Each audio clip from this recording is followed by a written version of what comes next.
I never would have thought Colorado would have been a surf place or a surf destination. Let's see some surfing.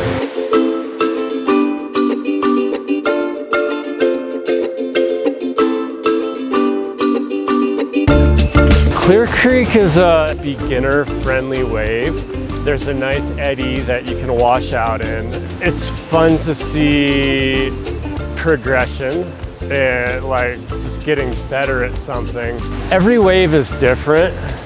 Every wave rides differently. Some are really gentle, some you can carve on, some are pretty rowdy and you're just holding on for dear life.